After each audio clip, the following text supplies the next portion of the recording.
नहीं है, इसीलिए पूरा पेपर और पूरी कॉपी एक साथ में स्लाइड लेकर के आया हूं। पेपर के साथ कॉपी भी लगी हुई है। आपको पेपर पढ़ने से लेकर के कॉपी लिखने तक का सफर तय करना है। टाइम मैनेजमेंट बहुत कायदे से करना है, क्योंकि टाइम मैनेजमेंट के ना चलते हम क्या करते हैं कि कहीं ना कहीं गड़बड़ी कर देते हैं, और टाइम मैनेजमेंट ना होने के कारण हमें प्रश्न आते हुए भी छूट जाते हैं। सबसे पहली बात यह कि कॉपी को लिखने से प्रारंभ में आपको मैंने वैसे बता दिया है कि कॉपी लिखते समय की सावधानियां क्या हैं, क्या करना है क्या नहीं करना है। लेकिन एक बार फिर हम आपको बता दें कि कॉपी को प्रारंभ करिए तो सबसे पहले गद्य साहित्य का विकास और काव्य साहित्य के विकास के जो 10 ऑब्जेक्टिव आते हैं, आप पहले वो कर डालिए।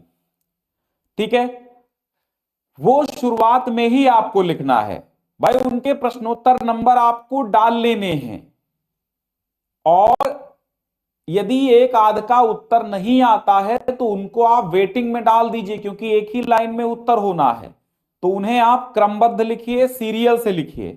इसके बाद जो प्रश्न पहले आता हो वो पहले आपको करना है, लेकिन ध्यान रखना है खंड का के प्रश्न खंड का में ही हल करो, खंड खा के प्रश्न खंड खा में हल करो। ये नहीं है कि खा वाले भी हमने का में मिक्स कर दिए और का वाले भी हमने खा में जाकर के मिक्स कर दिए। इसलिए थोड़ा सा आप इस वीडियो की क्वालिटी बढ़ा लीजिए, ताकि आपको छोटा है तो क्लियरिटी आपको क्लियर नजर आए कि मैं कहना क्या चाहता हूं, पेपर पे लिखा क्या है। कॉपी के फ्रंट पेज को भरने के बाद, ठीक है, ये कॉपी का फ्रंट पेज है, इसको मैं अलग से भरना बता दूंगा, लेकिन इसको भरने के बाद फिर आता है आपका पेपर। पेपर में आपको मैं पहले पेपर दिखा देता हूं, बढ़ दिख रहा होगा आपको साफ साफ। ठीक है, यहां पर देखिए पहला प्रश्न क्या आया। देखिए अब मॉडल पेपर तो हम हल ही करेंगे, साथ में मॉडल पेपर के कॉपी भी लाए हैं, तो दोनों तरीके हम बताएंगे, उनको फॉलो करके आप बिल्कुल 100 में 100 पाएंगे। 95 प्लस तो लाना ही टारगेट है हर एक नॉर्मल बच्चे का, मेरे चैनल से पढ़ करके। तो यहां पर देखिएगा, ये जो आपका है ये कोड होता है पेपर का, यहां नाम अनुक्रमांक डाला जाता है, और ये सब्जेक्ट का कोड होता है।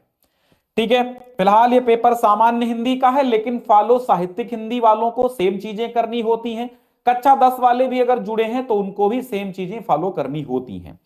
ठीक, जैसे यहां पर आपका लिखा है, यहां पर लिखा है कि कुटज के लेखक कौन है, तो कुटज के लेखक आप जानते हैं हजारी प्रसाद। यानी पहले डालेंगे आप खंड का, खंड का है तो पहले आप खंड का डालिए। देखो यही हुआ है, यहां पर खंड का डाला गया है, खंड का आपने डाल लिया।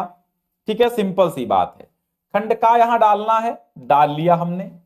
फिर हमने डाला प्रश्नोत्तर संख्या 1, क्या डाला, प्रश्नोत्तर संख्या 1। और ये जो खंड का और प्रश्नोत्तर संख्या 1 डालनी है, वो आपको 3 रुपए वाले स्केच पेन, काले स्केच पेन से या किसी काले डॉट बोल्ड पेन से आप डाल सकते हैं। पेन ऐसा ना हो कि कॉपी के आर पार हो जाए, वैसे बोर्ड आपको सजेस्ट करता है कि हमेशा आप जो पेन यूज करें वो पेन जेल नहीं होने चाहिए। जेल इसलिए रेकमेंड नहीं किए जाते हैं कि आपके पेज में इधर से उधर छपने का डर रहता है। तो अगर आप स्केच इस्तेमाल करते हैं तो 2 दिन पहले ले लीजिए, उसको देख लीजिए, ऐसा तो नहीं है कि उसकी इंक ज्यादा निकल रही है और कॉपी में लिखने के बाद इधर से उधर छप जा रहा हो। ठीक है, कमेंट हम सबकी लेंगे, लेकिन लास्ट में लेंगे कमेंट। अब यहां पर देखो, अब समझिए यहां पर समझना क्या है। ये हमारा पेपर है, इधर मेरी कॉपी है। समझना यह है कि हमने डाला खंड का, क्योंकि हमें प्रश्नोत्तर संख्या गलत नहीं करनी है, कुछ भी हो जाए ये गलत नहीं करनी है, ना तो उल्टा सीधी डालनी है। ये बड़े ध्यान से रखना। हो सके तो पेपर एक तारतम्यता में देना, यानी कि एक क्रमबद्ध तरीके से पेपर को हल करना।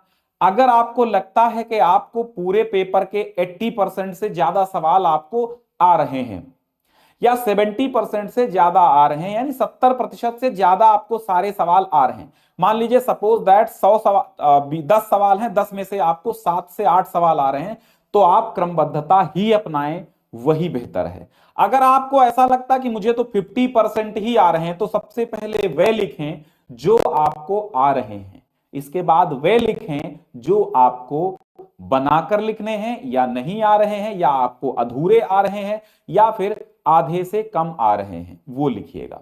फिलहाल तो मैं एक बार फिर कहूंगा कि क्वालिटी को आप वीडियो की बढ़ा लीजिएगा ताकि क्लियर दिखे आपको, क्योंकि छोटा सा बोर्ड में दिखता है। और दूसरी बात, इसको बहुत सारे बच्चों को आपको देना है, आज शेयर करना है, ठीक है। चलिए, हाँ, तो इतनी बात समझ में आई कि खंड डालना है, प्रश्नोत्तर संख्या 1 डाल लेनी है, फिर यहां पर का, खा, गा, घा और अंगा, यानी हमें एक पेज पे इन 5 सवालों के आंसर देने हैं।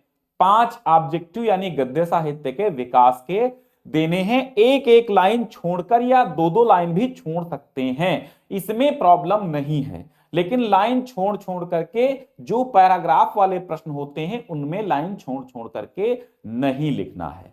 तो यहां पर उत्तर हो गया कि कुटज के लेखक तो हजारी प्रसाद, और यहां हमने लिखा का फर्स्ट है, खा का फर्स्ट है, गा का थर्ड है, घा का थर्ड है, अंगा का भी थर्ड ऑप्शन सही है।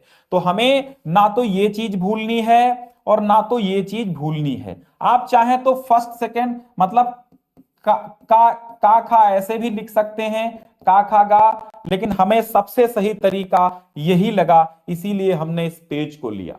ये सही तरीका है, ये सबसे सही तरीका है ट्यूब में। ठीक इसी तरह जब आपके ये 5 गद्य साहित्य के विकास के बहुविकल्पी ये खत्म हो जाएंगे, तब आप चलेंगे अगले पेज पे। इसके प्रश्नों के उत्तर हम थोड़ा सा दे देते हैं ताकि आपको एक मॉडल पेपर का सॉल्यूशन भी साथ में मिलता चले। यहां पर पहला सवाल है, कुटज के लेखक तो आपके हजारी प्रसाद हैं। इंदुमती क्या है? प्रथम कहानी है। सज्जन नाटक के लेखक कौन है? जयशंकर प्रसाद हैं। पगडंडियों का जमाना रचना किसकी है? हरिशंकर परसाई की है। शेखर एक जीवनी सच्चिदानंद हीरानंद वात्स्यायन गे का उपन्यास है। और फिर एक छठा, ये यहां से पहला प्रश्न, काव्य साहित्य का जो है प्रेम पथिक किसकी रचना है?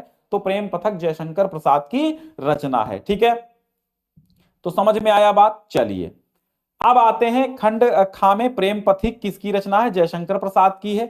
यहां पर प्रश्नोत्तर संख्या 2 डाला आपने, फिर यहां पर काखा गाघा अंगा वही चीज फॉलो कर लिया हमने, फिर ये वही चीज फॉलो करने के बाद हमने फिर काखा गाघा के बाद